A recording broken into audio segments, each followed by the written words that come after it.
This program, brought to you by Gary Allen Communications, was recorded in Pasadena, California, in early October 1973, just 1 week after the release from the publisher of Mr. Sutton's latest book, National Suicide. In bringing Mr. Sutton to you, we would like to give you a little background of him, as well as a statement from the preface of his new book, written by himself. Antony Sutton was born in London in 1925, educated at universities of London, Göttingen, and California, and in 1962 became a citizen of the United States. Formerly a professor of economics at California State University at Los Angeles, he is now a research fellow at the Hoover Institute on War, Revolution, and Peace at Stanford University. Mr. Sutton has written for Human Events, the Proceedings of the U.S. Naval Institute, Triumph, Ordnance, and National Review. Among his several books are Western Technology and Soviet Development, 1917 to 1930, Wars and Revolutions, a comprehensive list of conflicts with fatalities, Part 1, 1820 to 1900, and two forthcoming titles, The Soviet Merchant Marine and Collectivism and War. Mr. Sutton is married and has 2 daughters. And now we would like to take just one moment to read to you a brief notation from the preface to his book. The evidence and the argument in national suicide, military aid to the Soviet Union, will come as a surprise and perhaps as an unwelcome shock to almost all readers. It is a first attempt to penetrate what may ultimately turn out to be one of the most tragic stories in the 200-year history of the American Republic. And now we join the program as Mr. Sutton is being introduced to his audience.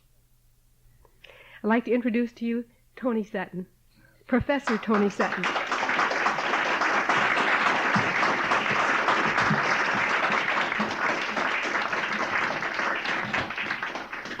Thank you very much, Mariam. This is quite the most unusual layout I've ever encountered, where I have people on 3 sides. And I hope you will excuse if temporarily I seem a little vacillation from left to right. What I'd like to talk about this evening is my latest book, National Suicide, which truly is hot off the press because it, I think, is only due to be released this week. Now, it should be easy for an author to talk about his own book. And usually I think it is. But this one is difficult, because if ever an author did not want to write a book, I am that author, and that is this book. The book itself is a book of facts. There's an introduction. There's chapter 13, where I draw together some threads, some conclusions. But essentially, it is empirical observation, and in my experience, I've worked on this thing for 15 years now. Nobody has yet challenged me on the basis of fact. Nobody. And my visitors include visitors from the Soviet Union, from Poland, from the Pentagon, all over. No one has yet said Sutton is wrong on a fact. And if you ever hear of anyone, I'd like to talk to that person. Now, how can I summarize 15 years in, what have you given me, 1 hour? I'll do my best. Let me first go back 15 years and tell you how I came to write National Suicide. In other words, paint the background to this picture. And then, very briefly, I'll tell you what the book is about, and if we have any time left, perhaps I'll try and fill in some of your questions. Now, the threads of the story, I can pinpoint the source quite exactly. 1958, Salt Lake City. I was in a motel. It was a snowy weekend. I had nothing to do. I went down to the only bookstore, I think, in Salt Lake City. The only book that to me looked interesting was a book by Leon Trotsky. Probably been sitting there for 15 years because no one else had bothered to read poor Leon Trotsky. Well, I bought the book and I read it. And I was intrigued. Because Trotsky was writing about Soviet Russia in the 1920s. And Trotsky was in charge of foreign concessions in the Soviet Union. And I had never heard in standard history of foreign concessions in the Soviet Union. It's just not in the history books. This is where Western firms went into the Soviet Union and built the first 5-year plan, the second 5-year plan, and so on, right down to today.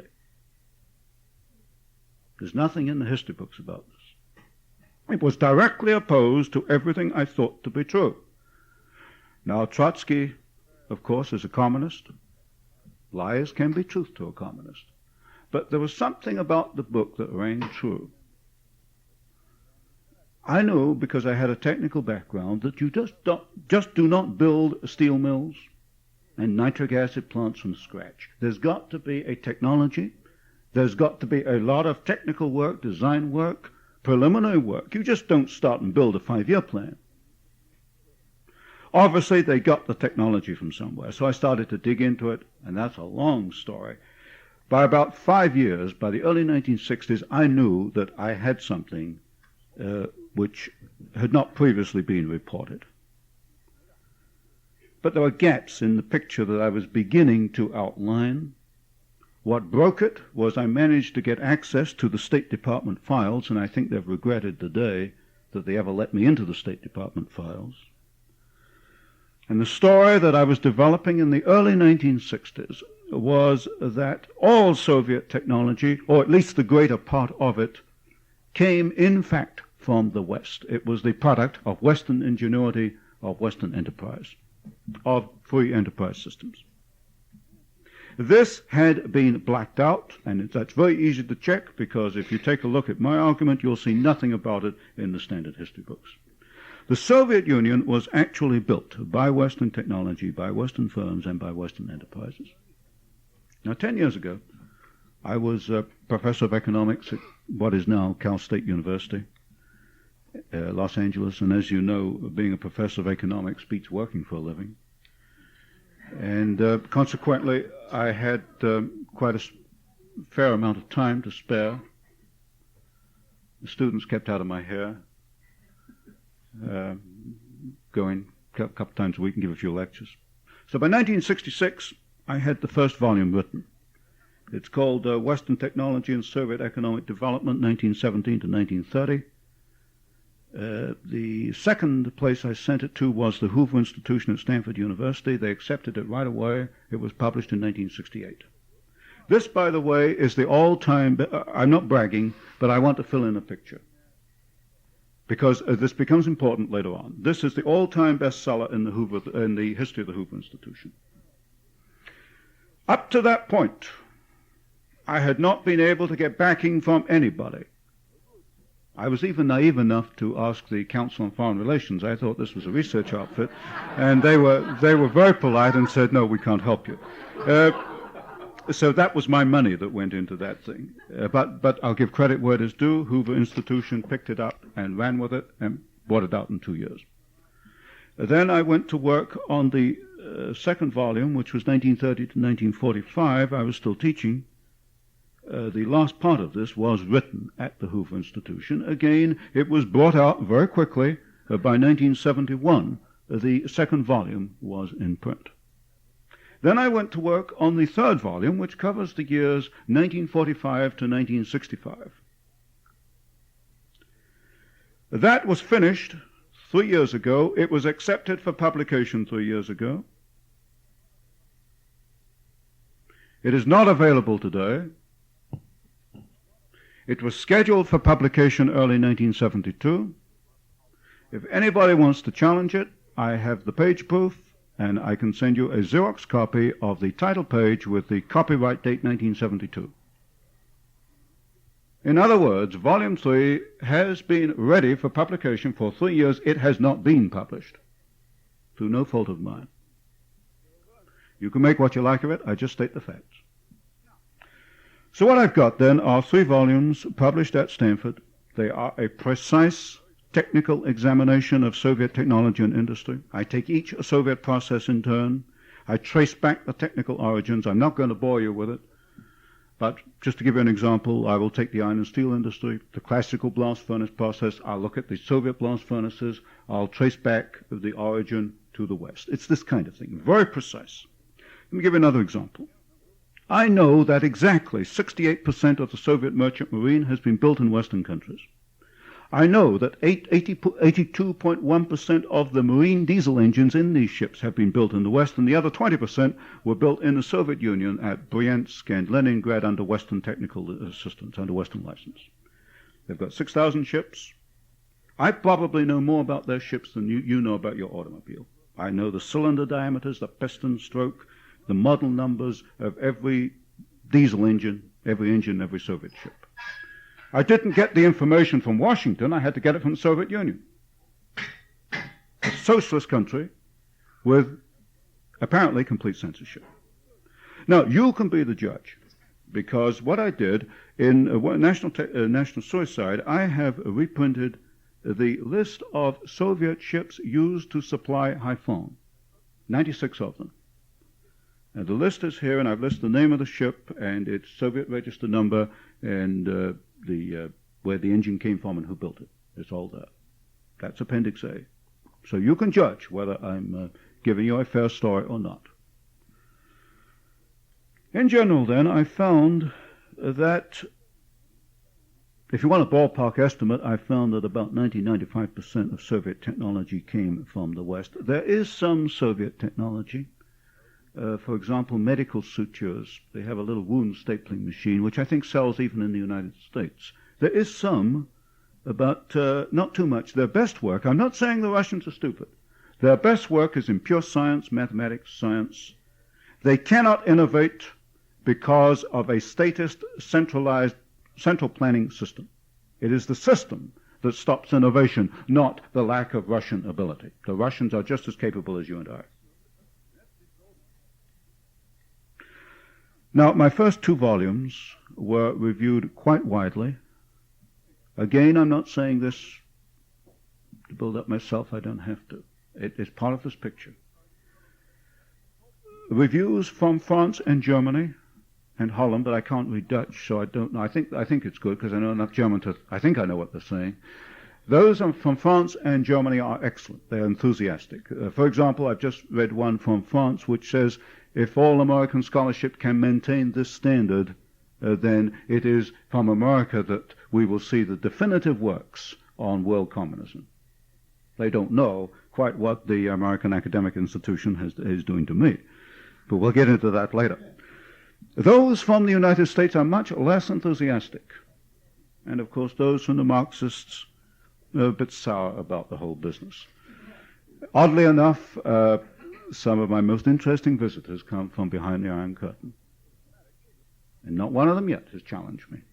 They accept what I say. They know what I'm saying is the truth. Now, here we get to the crux of the problem, why we're here tonight. By 1968, it was obvious to me that the Soviet military-industrial complex also originated in the West. Not only the economy, but the military aspect. And this military complex was integrated with the so-called civilian economy. Now, what they say in Washington is quite different. They say, no, there are 2 separate structures. You've got a military structure and you've got an economic structure. And if you deal with the economic structure, this has no effect on the military structure. This is nonsense. And I think they must know it. Because I quoted in National Suicide examples where the Soviets themselves say that the 2 structures are very, very closely united, and indeed that imports, the first priority in imports goes to military goods. But there's another point here. All military goods need industrial products. You don't just have a machine that turns out tanks. You make a tank out of steel, out of aluminum, out of nylon, out of plastics. These products are also used in the civilian sector. You don't have separate steel mills for tanks. Of course not. You just buy your steel from the civilian so-called economy that uses a somewhat different specification. So your civilian, I call it civilian, your civilian structure is actually in any country the basis for its military output. And this is the core of the problem. Now let me bring this right home to you very, very quickly. I use what I call the bullet example. This is a bullet. It's been fired. Normally it has a back end on it which has a propellant charge. But it gives you an idea of how you can pin this thing down. A bullet has a jacket, which this one happens to be cupronickel, copper, and nickel, and it has a little back end of it which has a propellant, which is normally nitrocellulose. All right, take the nitrocellulose first. And most men, by the way, get killed by bullets or shells, which are just big versions of this. Where do the Soviets get their nitrocellulose? Well, it's in national suicide. I've got the names of the companies. DuPont, Hercules Powder Company. And the Hercules Powder Company knew that the plant they were putting in was for military purposes, because in the State Department files I found their letter in which they said they hoped they'd get permission to ship it, even though it had military potential. I've given you in National Suicide a list of the ammunition used in Vietnam. I've given you the propellants used, whether it's tubular cellulose, the different types of nitrocellulose. And I tell you in there where they get the nitrocellulose from. In other words, you can pin this thing precisely back to Hercules Powder Company and the DuPont Company. The front end of this thing is basically copper and nickel. The nickel technology comes essentially from the International Nickel Company, and in my second volume, Western Technology, that is pretty well shown. Their copper mines were developed by, as a matter of fact, by a Los Angeles company, Southwest Engineering Company, which used to be, I think, down on Figueroa Street. They went in the 1930s and developed their mines. So anyway, you can take a thing like a bullet. I could go on just on a bullet for a couple of hours, but we just don't have that time. You can trace this back precisely to a Western origin. Now, this is the core of the problem. You cannot separate industrial technology from military technology. It's intimately integrated. Now, when you sell to West Germany or Great Britain or Australia, you don't worry whether the product has any military application, because these countries have no hostile intent. And intent is the major word. What is Soviet intent? You first got to look at that. If it's peaceful, then it doesn't matter. You can ship them machine guns. It doesn't matter. If it's hostile, then you don't ship them anything. You just leave them alone. Now, back in 1968, this was the position I was in, to pick up my story again. We had a war going in Vietnam, which was being supplied by the Soviets. We had an administration in Washington that was repeating the 50-year myth of peaceful trade, and I've shown here a brief history of this 50-year myth. In other words, Washington was stoking up the war indirectly. It was shipping into the Soviet Union. The Soviets were using this technology to manufacture arms, going to Vietnam, completing the circle, coming back and killing Vietnamese and Americans. Let me give a couple of examples. American pilots over the Ho Chi Minh Trail, they made comments that the Soviet trucks run by the North Vietnamese look like American trucks. They look like Ford trucks. What the American pilots didn't know was that they were Ford trucks, made by Gorky. Gaz is the symbol. Gaz 69, the whole series of model numbers with that prefix. Gorky was built by the Ford Motor Company. The equipment has been consistently brought up to date since the 1930s. And what worried me very much was in 1971, while Gorky trucks were on the Ho Chi Minh Trail, I could trace a shipment out of a New York company going into the Gorky plant, more machinery. In other words, I could precisely identify, even without government information, because obviously I don't get that past a certain point, I can precisely identify the circle. You stoke it up at one end, it comes back and hits you at the other, and you wonder why you can't stop the war. Of course you can't stop the war. The more you stoke it up, the more they're going to keep it going. So in 1971, I could say that there was a very real problem here. I suspected that perhaps my volume 3, I didn't know, I suspected that perhaps it was going to be held up. In 1971, I wrote to the Department of Defense. And I said, will you declassify enough files for me to write 1 or 2 volumes giving the military version of my 3-volume economic study? a sequel to the Stanford series. I received a reply right away asking for a list of the files, and I went right back. Mostly I asked for Russian technical manuals, Russian reports. They've got all this stuff. Nothing secret. Didn't want anything later than 1965. I can figure out the rest of it. I didn't want anything on lasers or anything esoteric. Just the bread and butter weapons. Tanks, aircraft, this kind of thing. I heard nothing. I waited 5 months because I knew what they were up to. All they wanted to know was how I was going to go about doing it. I waited 5 months. I wrote them a little letter. What are you going to do about it? They said nothing. You can be the judge because I reprinted the correspondence with the Department of Defense. My first letter was to Melvin Laird as Appendix A of National Suicide. And you can judge for yourself my correspondence with the Department of Defense.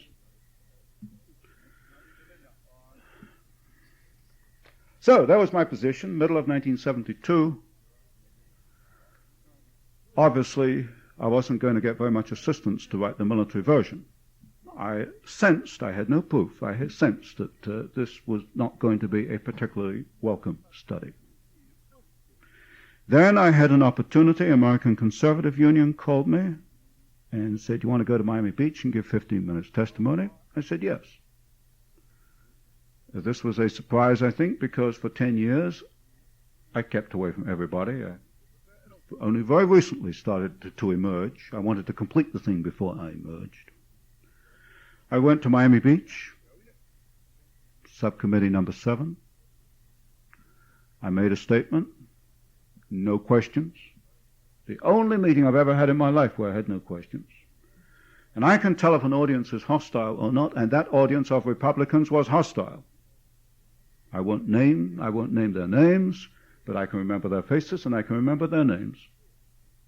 And I know the degree of hostility, and I know why they were hostile. I don't blame them.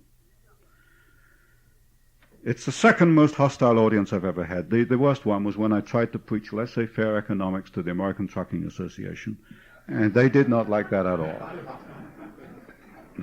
So that was my position. The Republican Party obviously didn't want to know what I was trying to tell them. But I knew what was going on in Vietnam, and I thought, well, this is ridiculous. We've got a bunch of elected officials here, and they're plain irresponsible. That was my interpretation. So the position last August was, I had very clear understanding, don't go down that road. So I sat down. I weighed up the situation, the pros and the cons. And I sat down, and national suicide was an idea this time last year. I hadn't even sat down to write it. I wrote the book in 3 months. I had most of the information in my files. Arlington House accepted the book and sent me a check within 10 days, which is fantastic.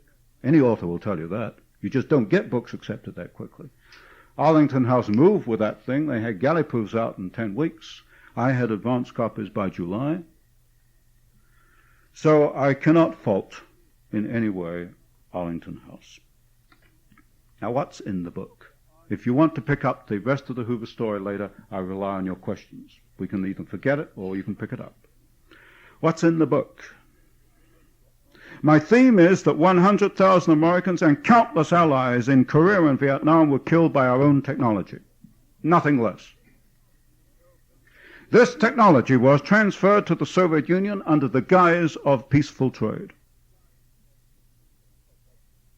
I named some of the corporations. I'm naming some of the businessmen. But I would emphasize one thing. You cannot condemn American business on the basis of this book, because 99% of American businessmen, I'm quite sure, do not know what is going on, and if they did, they would feel exactly as I do. Further, I think the book has nothing to do with partisan politics. It should be equally of interest to everyone, whether you're Republican, Democrat, liberal, conservative. Come to that, it doesn't matter if you're American or Russian.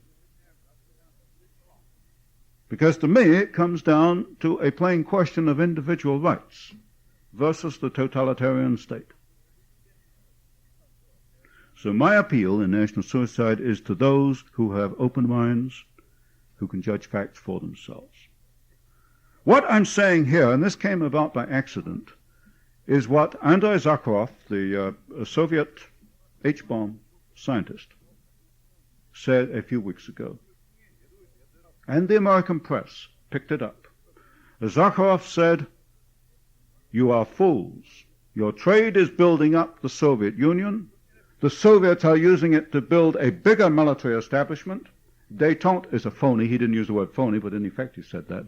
I can't even think what it would be in Russian right now, but still. What I'm saying here is, by accident, what I've got in here is the empirical backup to what a very brave Russian tried to tell the United States. And what happened? Read Mr. Kissinger on Andrei Zakharov. He's a Russian, and he'll pay for that. A Russian saying trade solves Soviet problems.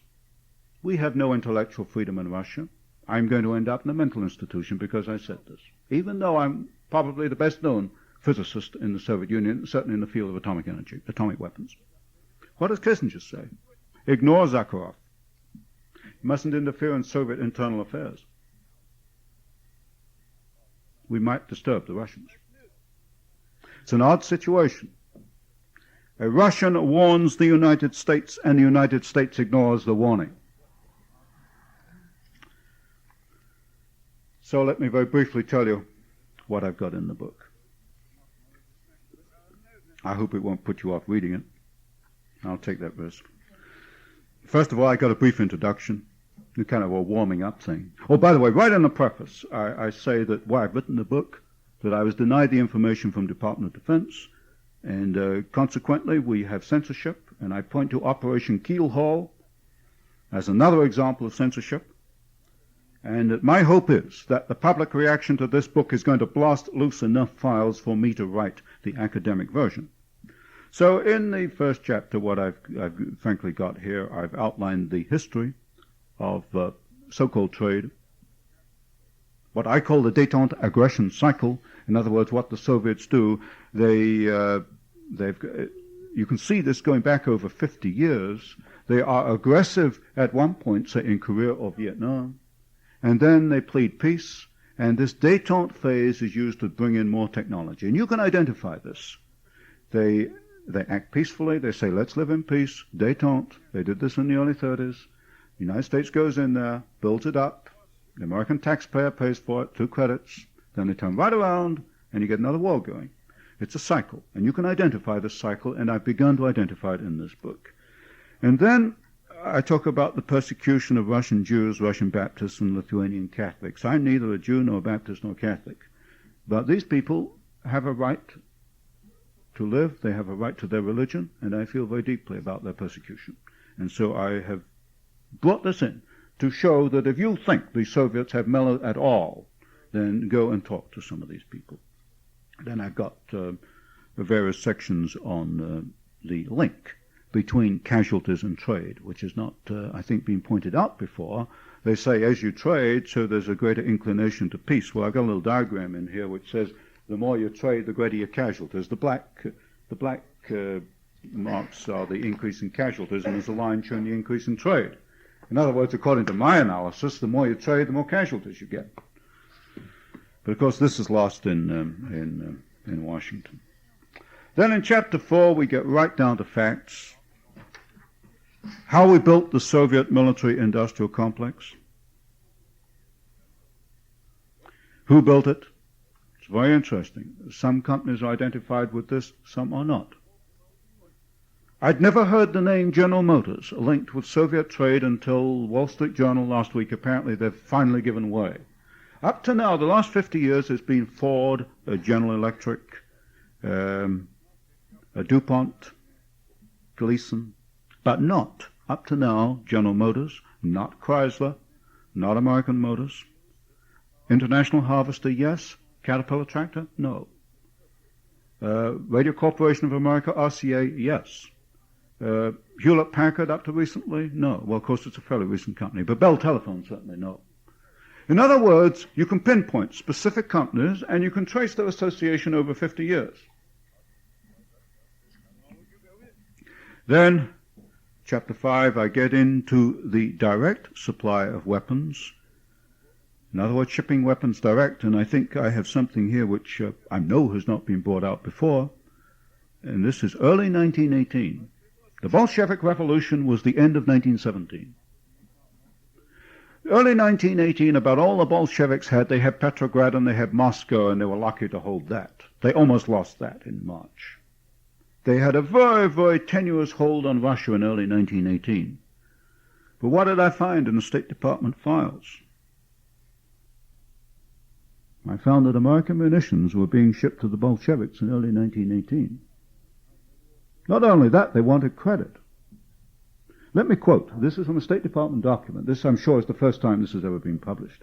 Quote, munitions that are now being evacuated from Archangel are sent to Moscow, the Urals, and Siberian towns. Soviet government desires to take up the matter of payment for these munitions and expects to pay for them in raw materials, but asks for time to organize the economic resources of the country.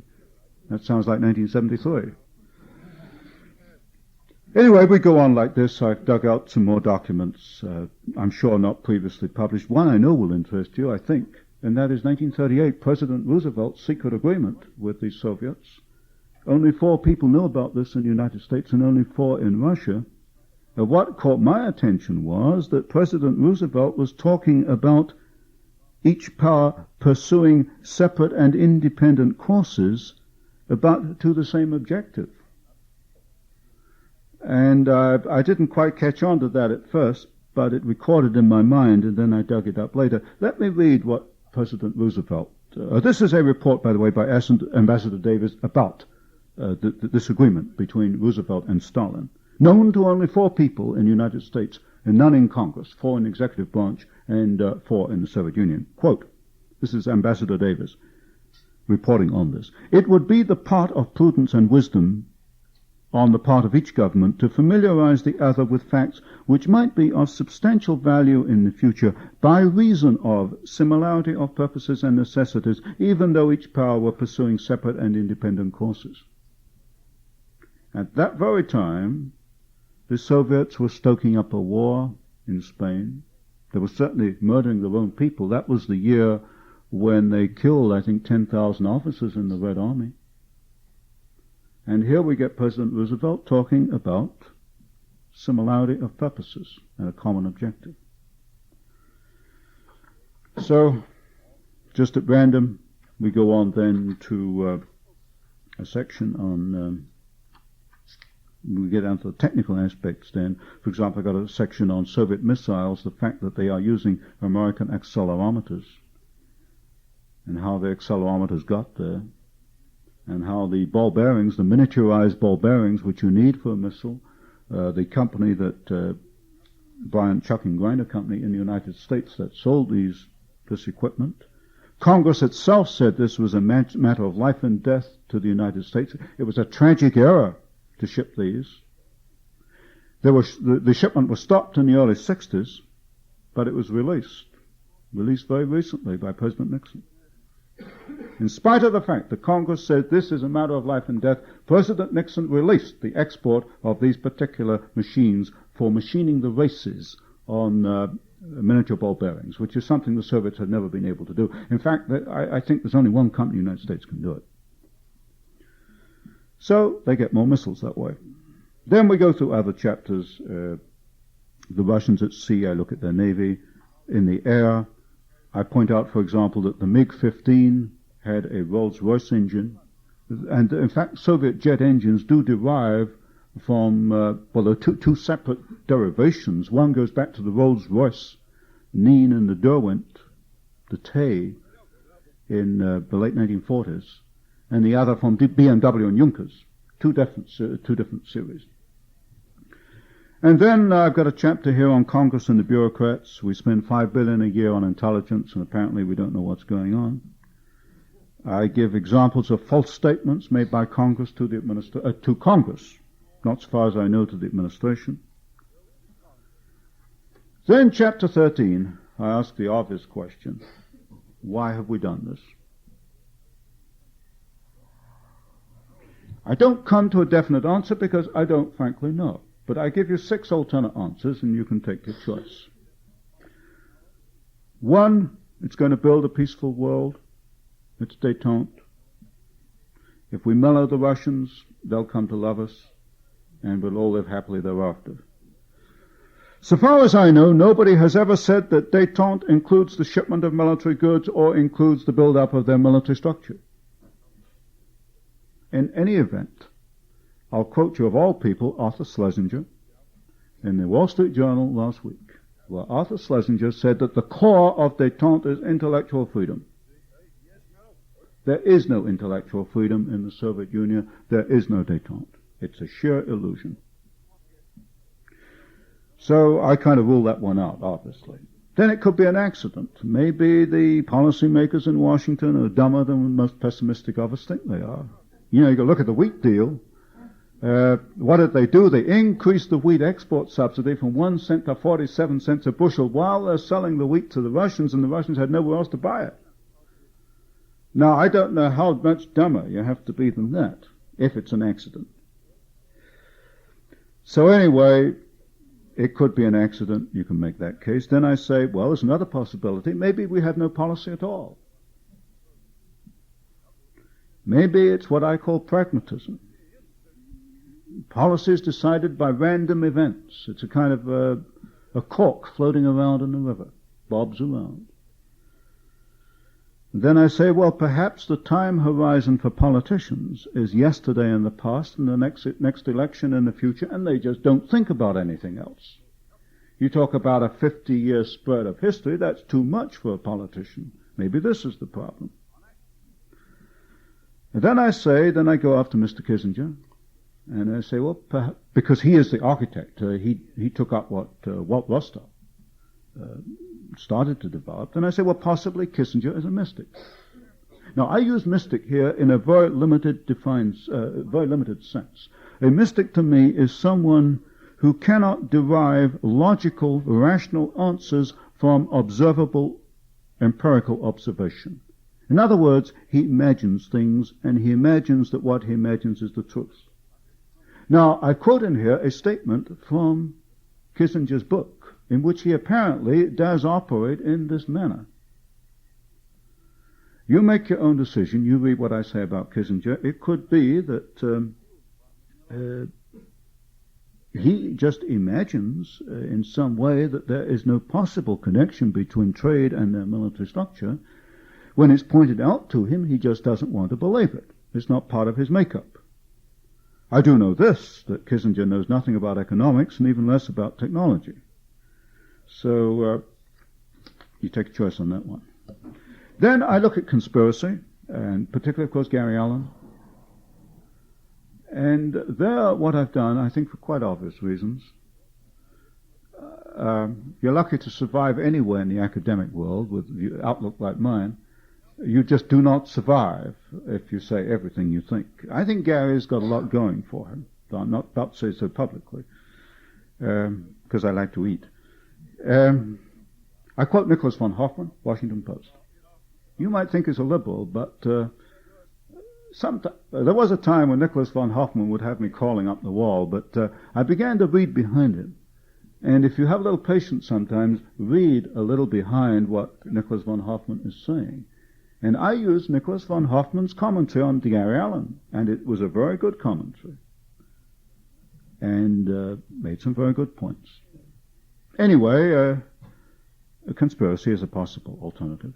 Then you've got treason. I dismiss treason because legally there has to be proof that there was an intent to commit treason. I can't show that there was any intent. Anyway, the point is, and I'll better come to a conclusion now and perhaps get your questions. Whatever the reason, the facts point to one single, quite extraordinary conclusion. That our policy has been to build up the Soviet Union and the military strength of the Soviet Union. It could be that we are implementing Walt Rostow's recommendations back in the mid-1960s, where he recommended that as deliberate policy we reduce American power and encourage the increase of Soviet power. Now, I never did understand his reasons for that, but I do understand that the Rostow papers do make this recommendation. Kissinger, of course, was associated with Rostow, and it could be that they have implemented this. If this is the case, you better take another look at the Walt Rostow papers, because there's more to come down the road. What's to be done about it? I don't know. I feel right now that I'm sitting out on an end of a limb. I'm waiting for the explosion. I know there's going to be an explosion because I know the reaction of the Hoover Institution to national suicide when they first saw the proofs. I think the most important thing is not the obvious thing. You and probably everybody else is going to expect me to say, cut off trade. No. I don't think that's the way. I think there's more involved in this than trade. I think we've got the corner of a much bigger story, and this story has got to come out in the open. Operation Keelhaul is part of it, and there are other parts of this story. The most important thing, I think, is to get the files opened. And the one strong recommendation I make in national suicide is that the limit of classification should be 3 years. After 3 years, all government papers become public information. Because I am quite convinced if the public knew what was going on, this would not be tolerated. I just cannot believe that the average American wants the United States to commit suicide. So the absolute number one priority is information, more information, and then I would leave it up to the man in the street, the average American, to exert pressure through Congress. And I'm not saying cut off trade. I think that's a phony fight. You're not going to win it anyway, because the Export Control Act of 1949 was never implemented. The State Department never recommended cut-off aid to those countries supplying strategic goods to the Soviet Union. They always found a weasel out. If you're a bureaucrat, you can always find a way out if you want to. What I'm saying is, number one, let's get the files open. Let's find out what's going on. That's the most important thing. I can't do very much more. I've done, frankly, about as much as I can do. The rest is up to people like yourself. Secondly, Congress has to reassert itself. There's flagrant abuse of the Constitution. You'll recognize by my accent that I'm a naturalized citizen. I took an oath of allegiance to the Constitution, and frankly, all I can see day after day are flagrant breaches of the Constitution, the Internal Revenue Service being one of the worst offenders. And thirdly, I rather hesitate to make this point at this meeting, but I will make it anyway. Because I think that you've pretty well summed me up by this time. You've got a pattern of what motivates me. I don't tend to hold things back. I think that perhaps our way of looking at things as being left and right is leading us into traps. What do? We look at someone and we say, is he left or is he right? This political spectrum, I think, is beginning to evolve in my mind that it is evading the real issue. The real issue, as I see it coming up in the next 5 or 10 years, is the individual trying to preserve his rights under the Constitution as it was originally intended against a collectivist state. I see the issue in terms of the individual versus the state, not in terms of left and right. Now, this may or may not to you sound like heresy. I've never put this argument to a fully conservative audience before.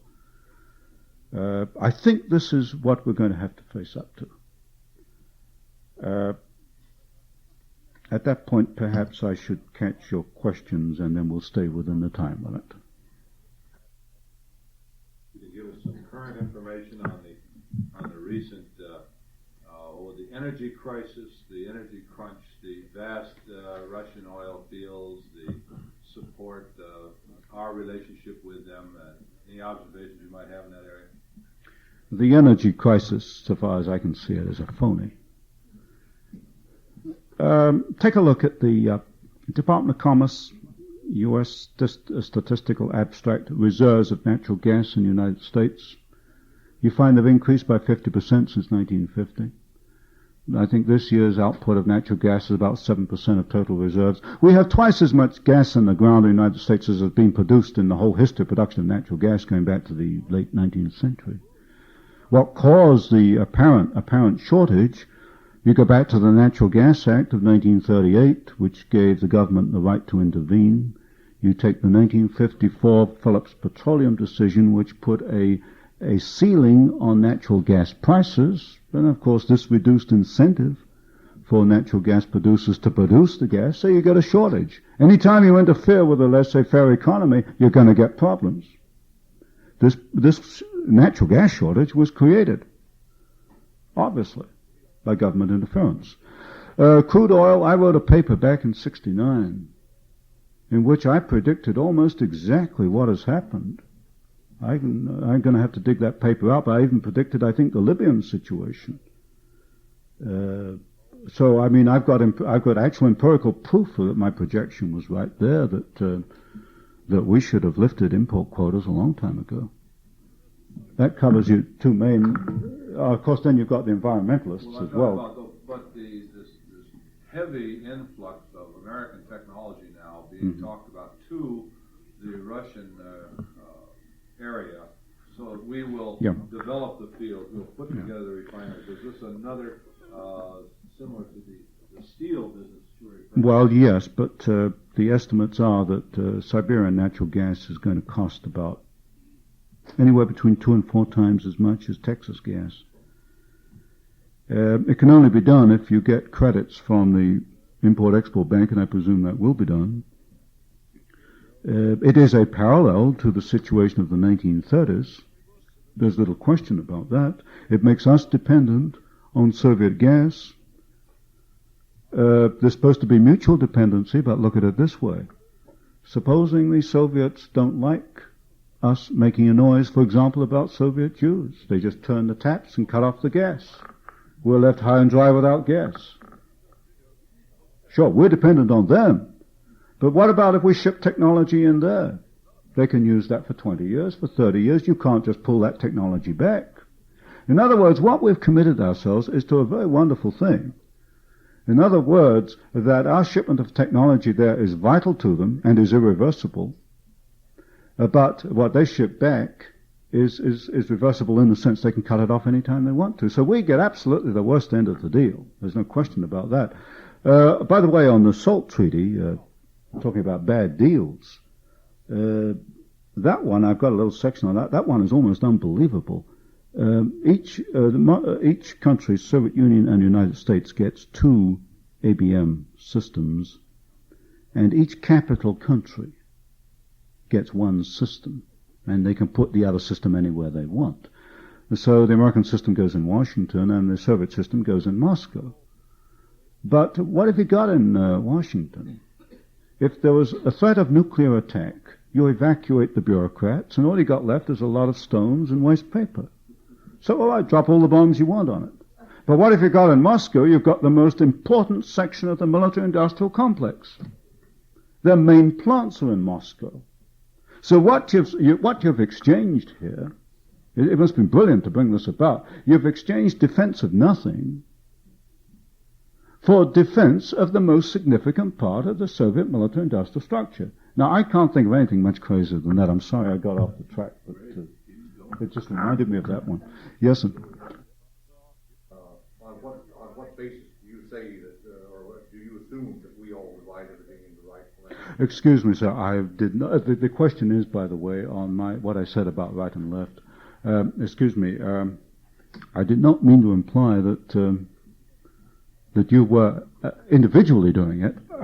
Frankly, how I usually use that is not in relation to American political parties at all. It frankly doesn't enter into the picture here.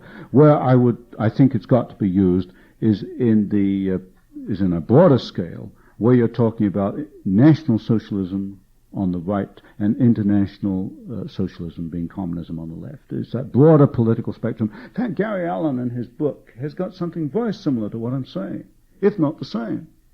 He's got that spectrum, and I think Gary in his book says that the left-right spectrum is misleading. You've got to look at it in terms of a degree of centralization of power, which is exactly what I'm trying to say. Those 2 little diagrams in Gary Allen's book are exactly what I'm trying to say. Yes? I have a question about how can we take a position of complete free trade No, please don't. You've made me think that perhaps we're further along the road than I thought. See, I'm at the end of a research project. And the conclusion in my mind is we're not going to solve this thing by clamping down on trade. I think we can do it with more information. Now, that's a long, long way from developing policy. What are we going to do? And there's got to be all kinds of discussion between what I've arrived at and where you actually go. Maybe we can't do it just by opening up the files. Maybe we've got to clamp down on trade. In other words, my mind is wide open. But the point is, I'm at the end of a research stage, and I have these ideas developed. But this is a long way. If you're thinking in terms of resolutions, no, please. I mean, let's get some policy out of this. And this thing's now got to be kicked around and see, where do you go from here? It may be you'll have to cut off trade but fire the bureaucrats you've got and get some you can trust. Maybe that's the way to go. Next step is definitely information. In other words, hold as you are with trade. Hold with the clamping down on trade as a temporary position. But don't commit yourself to it for 50 years, I would suggest. But information is vital. You've got to find out what kind of deals have been made with the Soviet Union. That's vital. Because I suspect the worst. I suspect they've sold the thing out just lock, stock, and barrel. Now, that's my suspicion. Yes, sir.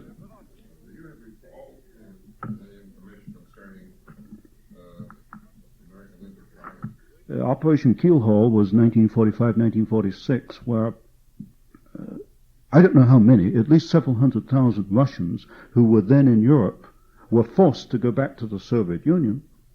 They were forced by American and British troops to go back, and there are still graves in Austria on the bank of the River Drava of 142 Russians who committed suicide rather than go back to the Soviet Union.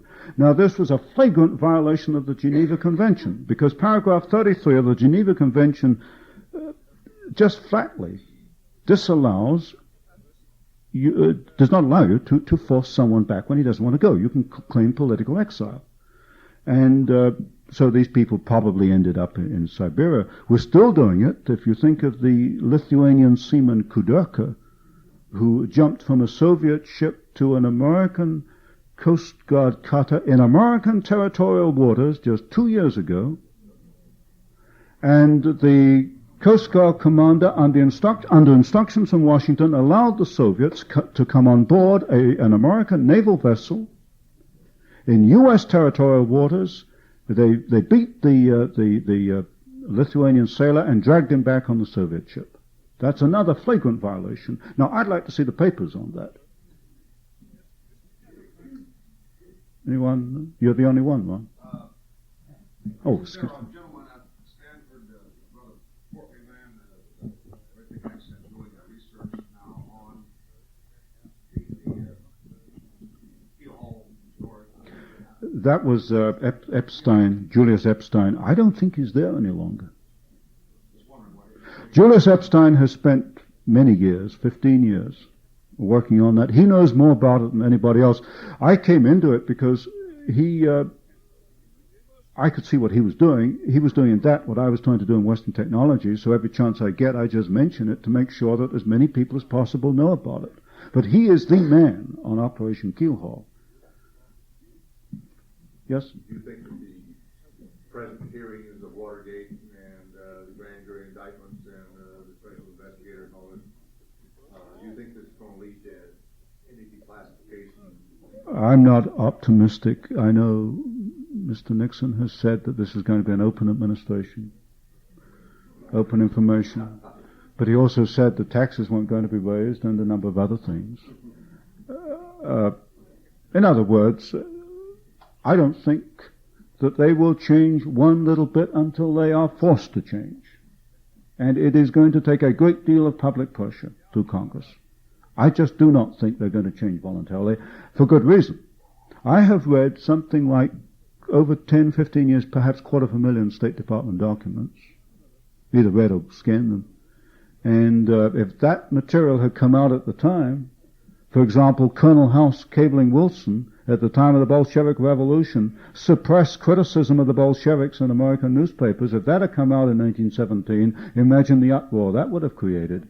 And I think the same thing is going on today. I don't know, but I suspect. I